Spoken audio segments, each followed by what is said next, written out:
REI Co-op presents a perfect outdoor moment with the perfect gift. Picture this. You're ripping with your favorite person. Bluebird skies, blower powder, and frankly, you're skiing like legends. So sick.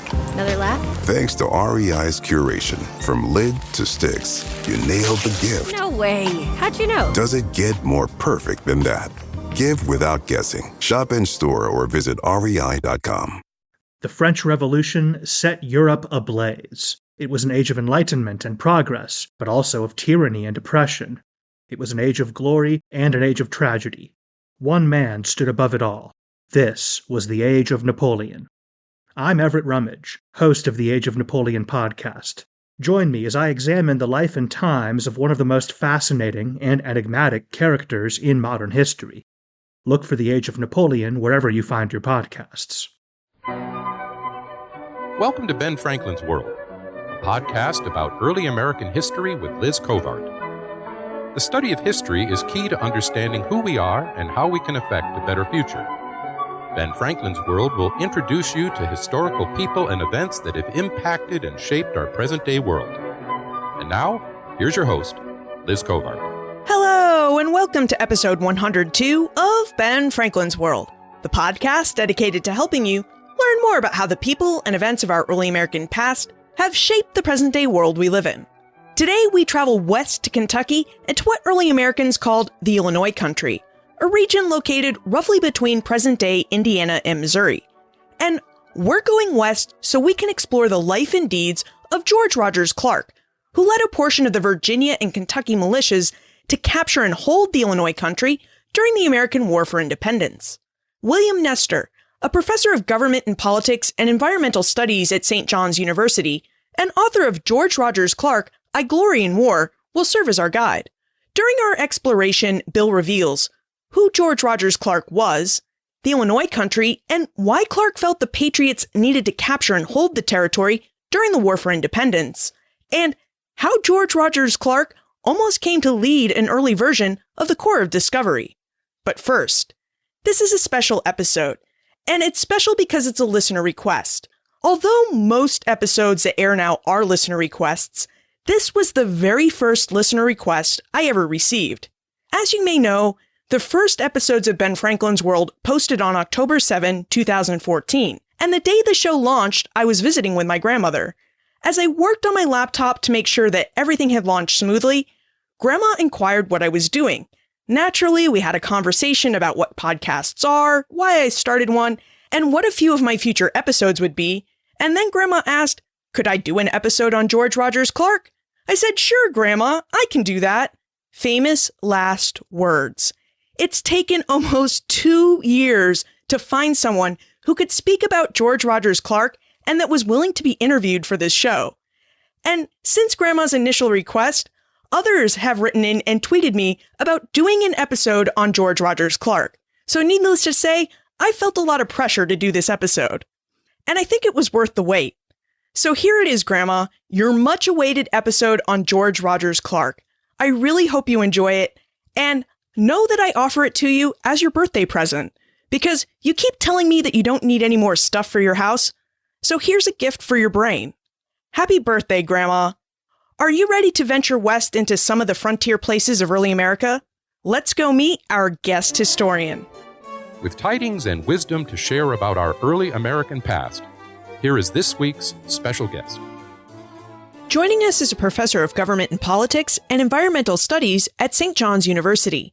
He is the author of 35 books, each of which explores different facets of international relations, military history, and the nature of power.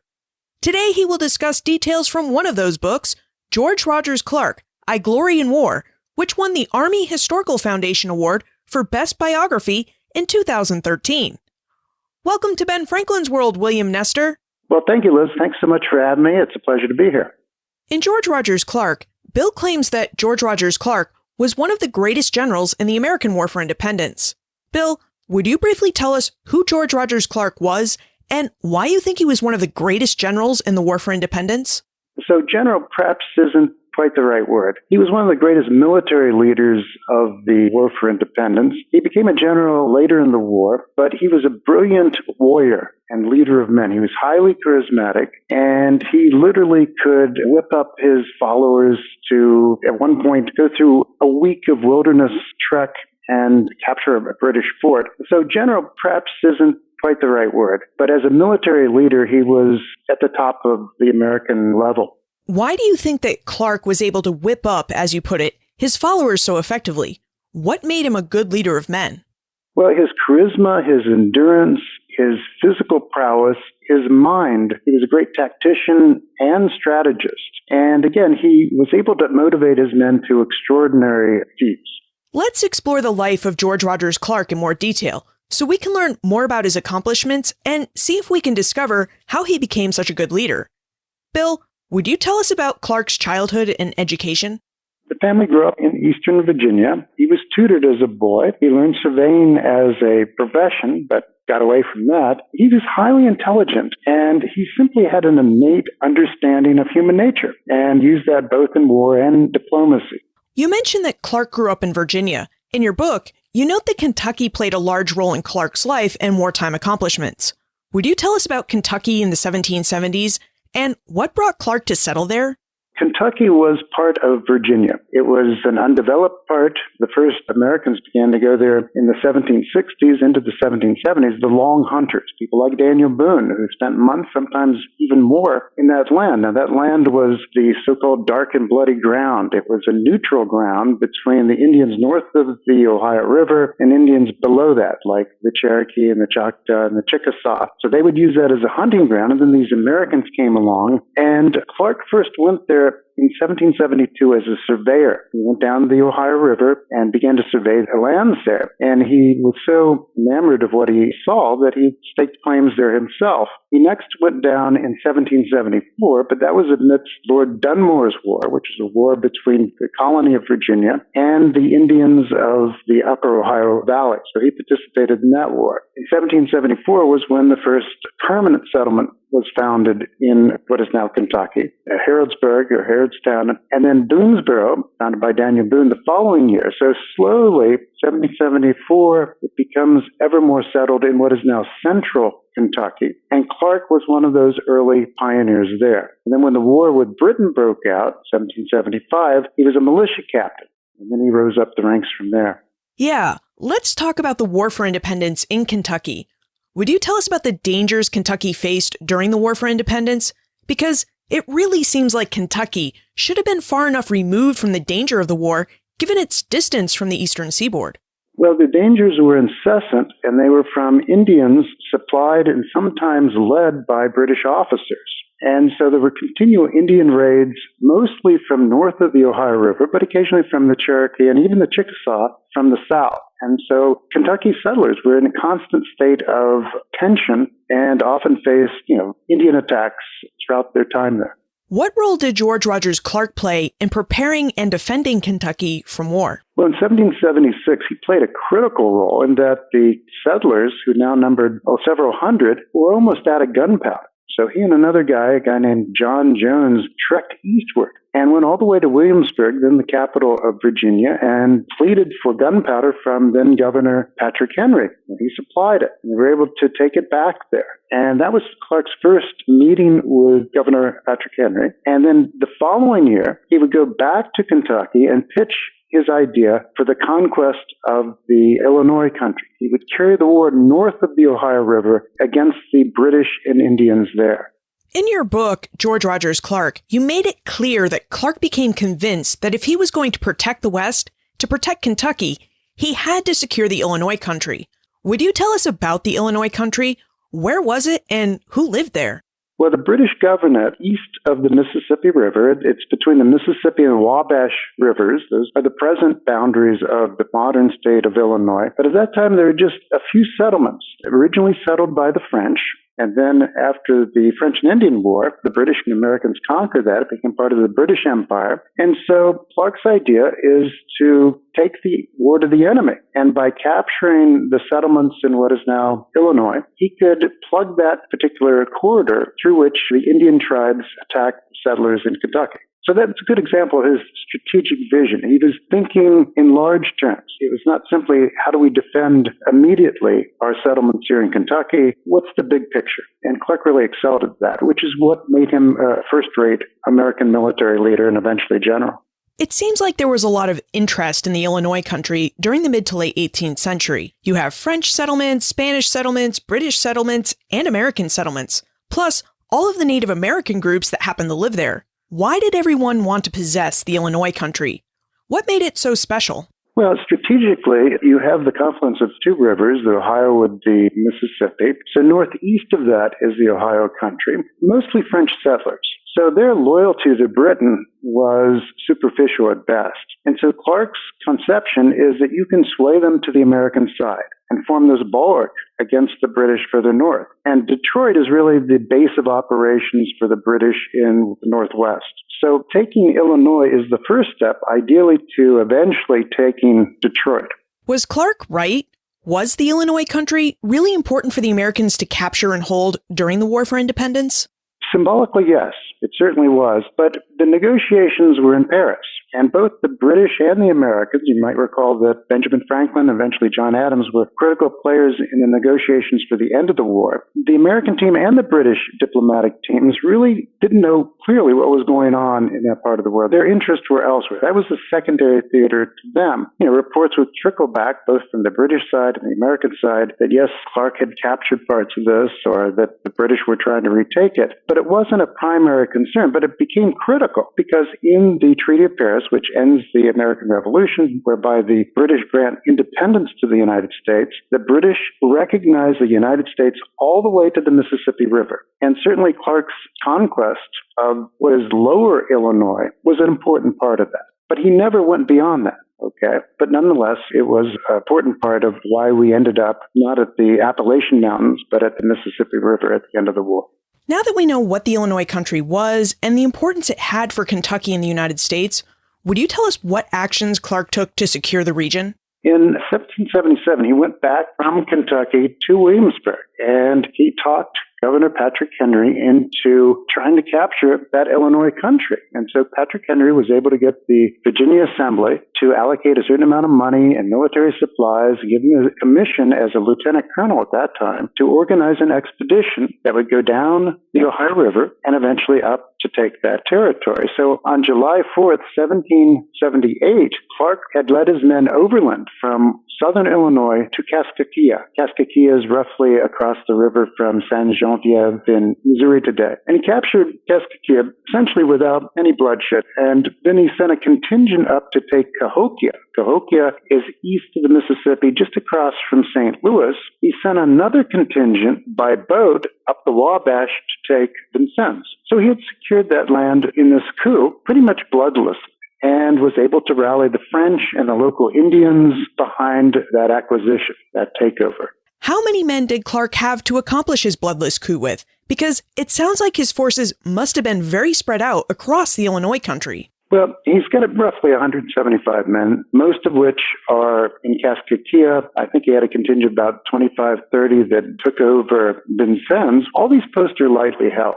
Okay, he caught the British completely by surprise. But Henry Hamilton, the governor and general of the Northwest Territory, headquartered in Detroit, is able to later that year retake Vincennes, okay? And Fort Sackville was the local fort there. And so that's when Clark really excelled and reached his peak as a military leader, because in January and February of 1778, he leads about 150 men from Kaskaskia overland, a couple hundred miles almost, through the winter. And it was a rainy winter, and the creeks swelled into small rivers, the small rivers into rather large and formidable lakes. And it really was an extraordinary, epic trip across there. Meanwhile, he sent another contingent, about 50 men, by boat up the Ohio River and eventually the Wabash. And he and his men appeared before Fort Sackville. Hamilton's inside with about 50 or so British regulars, and he besieges the fort, and through both rifle fire but also psychology, he was able to force Hamilton to surrender. And the psychology was really fascinating and rather gruesome. A war party that Hamilton had sent against the Kentucky settlements happen to be returning when Clark and his men are besieging Fort Sackville. And that war party was not aware that this fort was under siege. There was a lull in the fighting when they appeared. Clark sends his contingent out there. They capture these men, who are few British are with them, but it's mostly Indians. And the Indians are carrying the scalps of Kentucky settlers.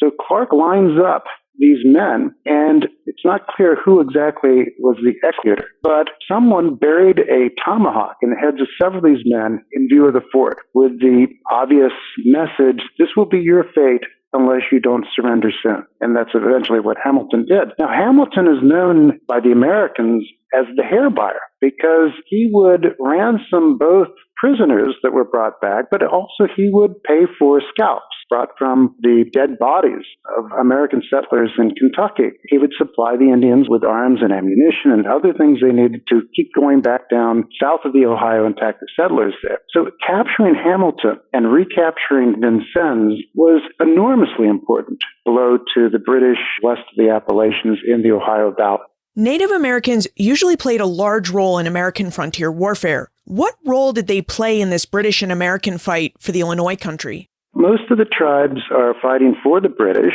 but when Clark initially went up to capture Kaskaskia, he was able through diplomacy to get some of them, at least in that region, to bear allegiance to the United States. So the tribes are fighting for their own survival, and they're willing to ally, at least temporarily, with whichever side appeared to best serve their own interest. And that usually was the stronger side. And so when Clark appears with these tough frontiersmen, and the British had a minimal presence there, that made sense for the Indians in that area to bear allegiance to the United States. But in what is now Ohio, those tribes, especially the Shawnee, but to a lesser extent the Wyandots and some of the Delaware, they continued to fight and send raiding parties into central Kentucky.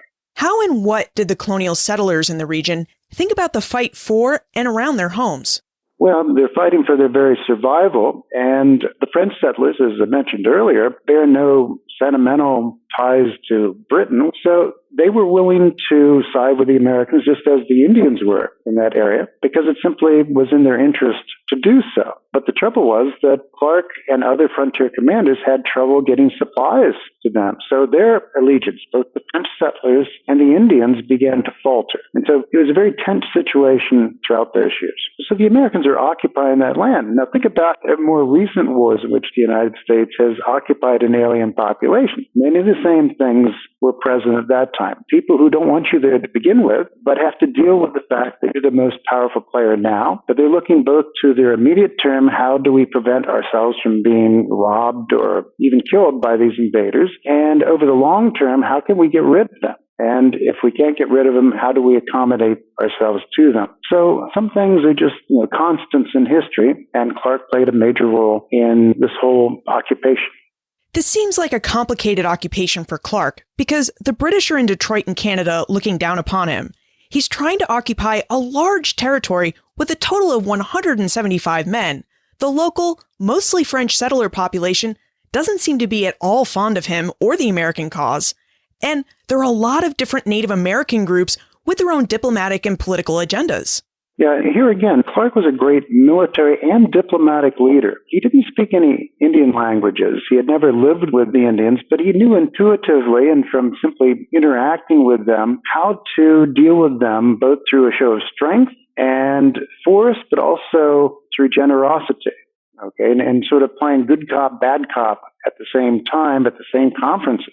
So he's very effective at that. Now, again, we have to remember that even though it's a vast territory, it's sparsely populated, and there are these small pockets of settlements. And they're so isolated that a handful of tough frontiersmen can hold it for a while. But as I mentioned earlier, the British were able to retake with overwhelming force Vincennes until Clark was able to retake Vincennes for the Americans. Would you give us an example of Clark using his brand of diplomacy at one of the Native American conferences he participated in? What did Clark intuitively do, given that he didn't speak any of their languages?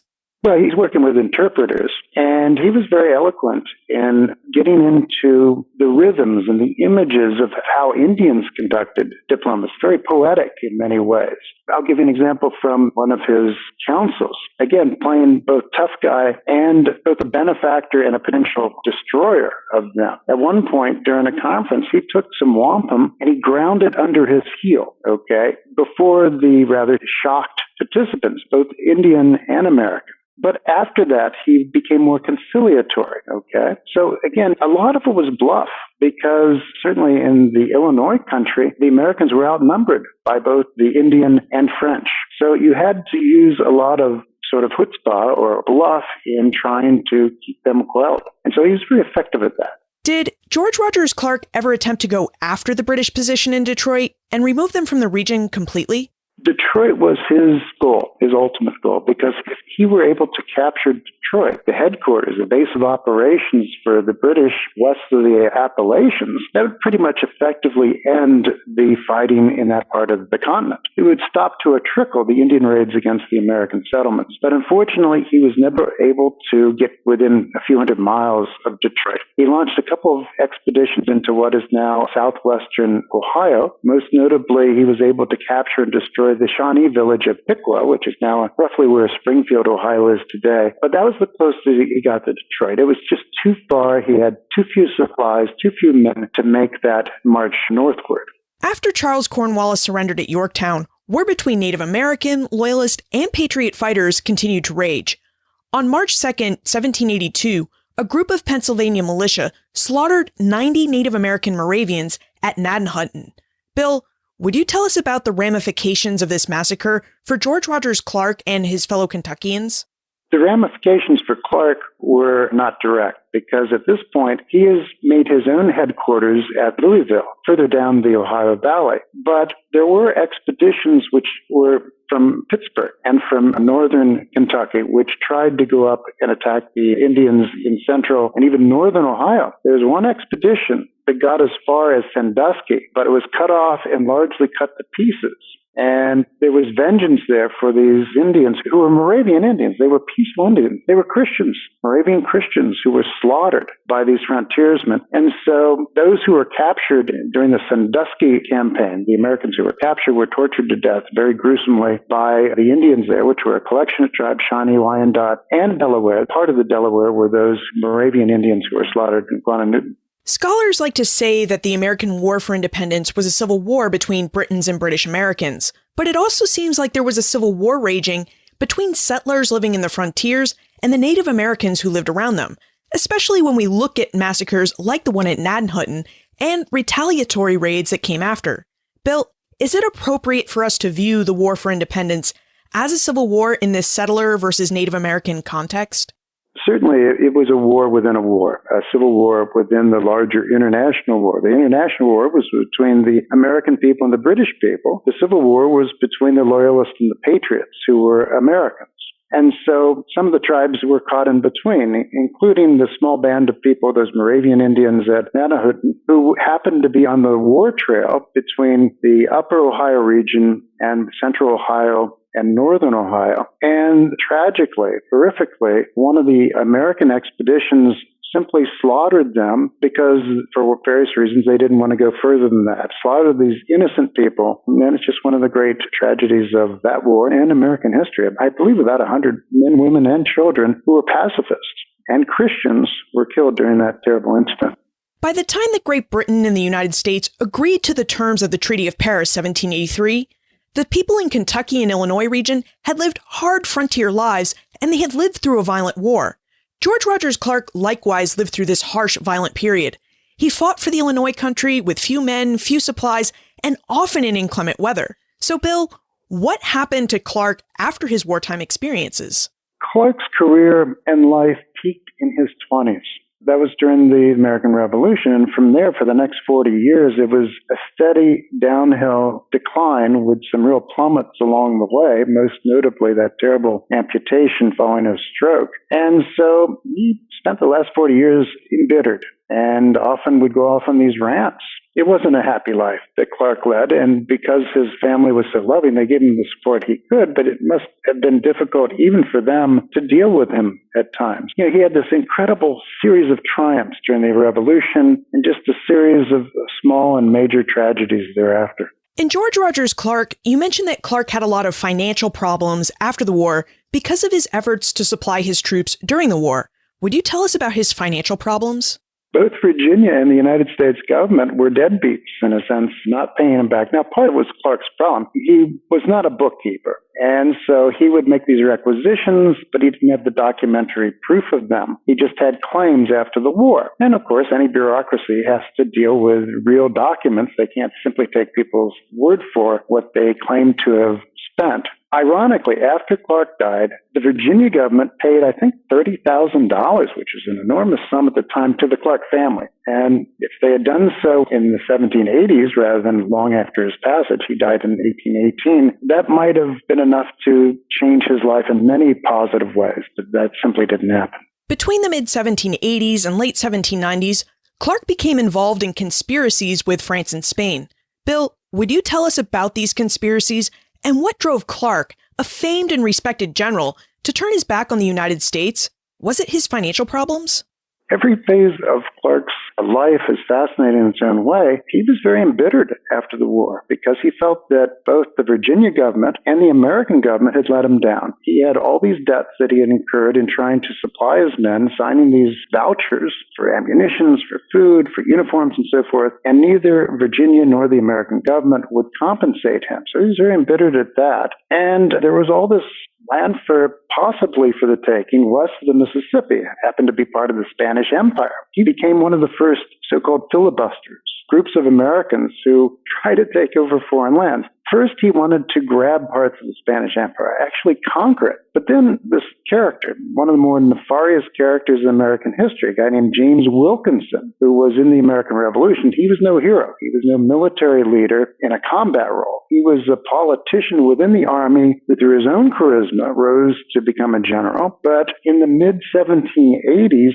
Wilkinson becomes an agent, a secret agent for the Spanish Empire. And Wilkinson goes to the Ohio Valley, to Kentucky, and to other settlements in that region, and tries to talk influential leaders like Clark, influential men, into somehow he plays on their feeling of alienation from the country east of the Appalachians. They feel cut off, they feel neglected. But why not make our own country out here? And we can be the founding fathers of that country. Of course, he's on the Spanish payroll. And from the Spanish point of view, this is ideal, right? You don't want this large, growing, dynamic, enterprising United States, your neighbor. It would be great to have the western portion, west of the Appalachians, split off, become this weak country dependent on Spain, because the produce, the production of the Ohio Valley, the Tennessee, and Cumberland valleys runs down the Mississippi River and out through New Orleans, which is controlled by the Spanish. And the Spanish cut off that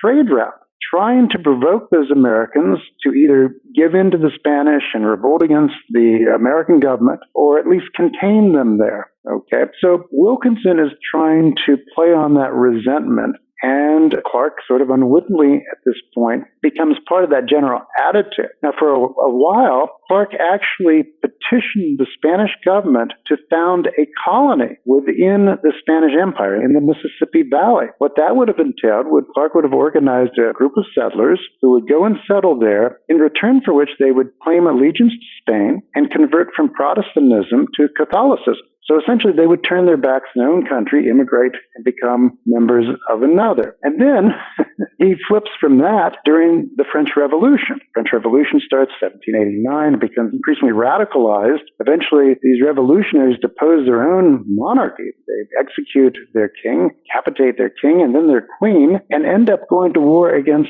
pretty much the rest of Europe, including Spain. So the revolutionary government sends over to the United States this ambassador, or minister as it was called at the time, a guy named Edmond Genet, who is trying to get the Americans to ally with France against Spain and Britain. And Genet sends out another guy, a naturalist named André Michaud, to the Ohio Valley and to contact prominent Americans like Clark and try to get them to fight for France against Spain. Okay. And so Michaud actually gives Clark a major general's commission. Now, think about that.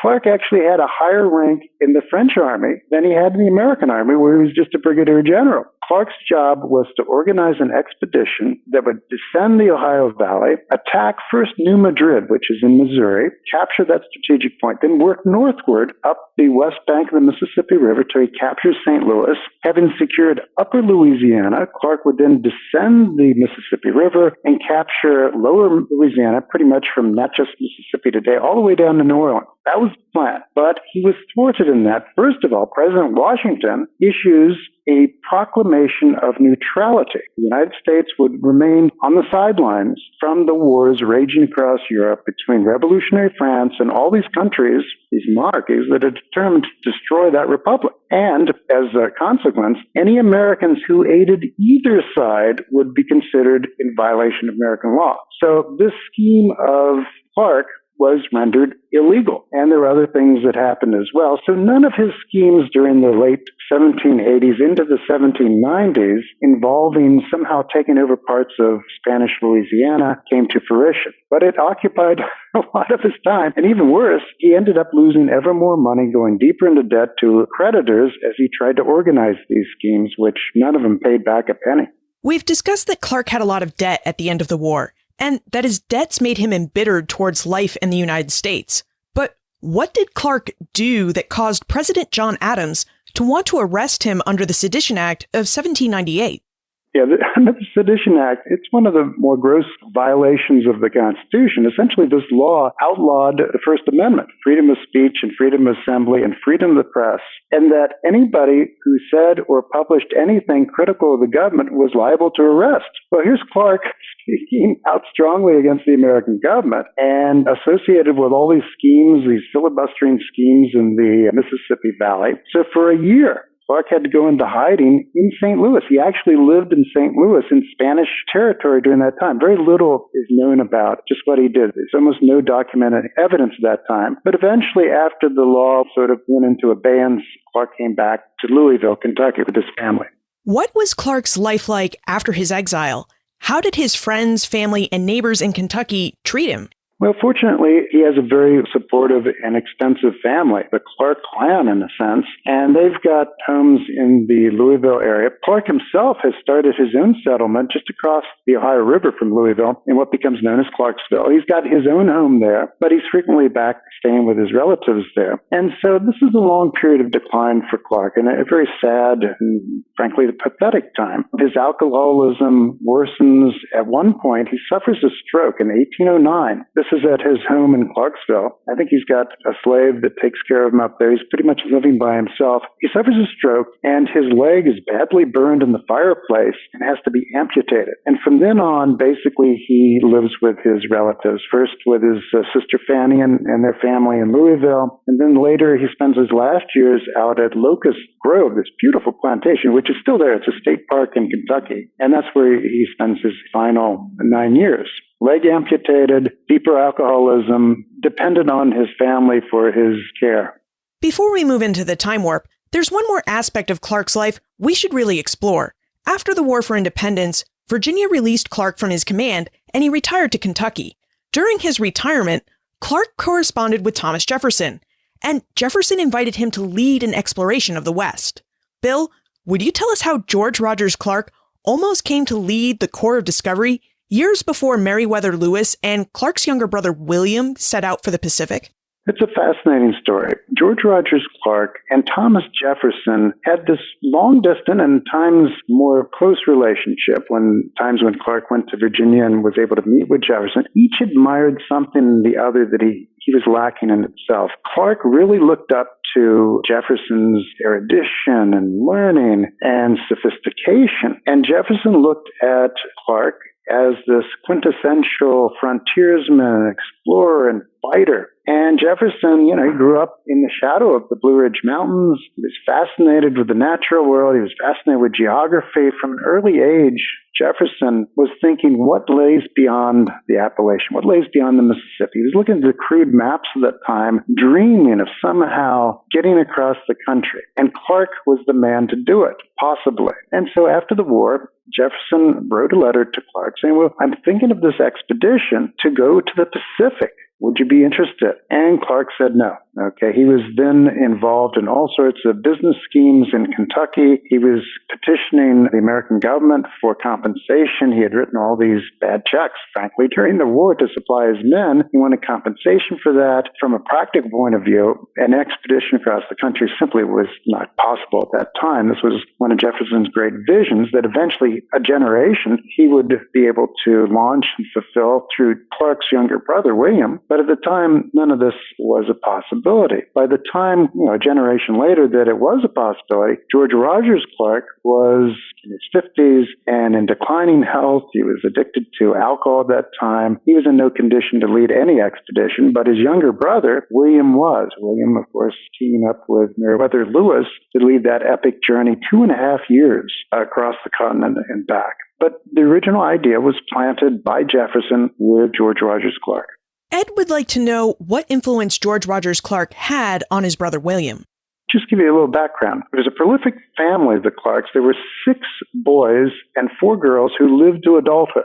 Okay, it's a very close, very loving family. During the American Revolution, 5 of the 6 brothers, and George Rogers was the second oldest boy, 5 of the 6 fought in the American Revolution. William was too young. He was just a young teenager at the time. So rare times when the brothers got together, William would just sit in fascination, listen to his older brothers trade war tales and the camaraderie amongst soldiers. It just was so impressive to him. Now, William Clark eventually does join the Army. He gets involved in the campaigns against the Northwest Indians. He was at the Battle of Fallen Timbers in the mid-1790s. And eventually, at that time, he meets Meriwether Lewis. They become friends. And when Jefferson asks Lewis to lead that expedition, Lewis thinks of his old Army buddy, William Clark, as the perfect partner to pull off this incredible expedition. It's time for the Time Warp. This is a fun segment of the show where we ask you a hypothetical history question about what might have happened if something had occurred differently or if someone had acted differently.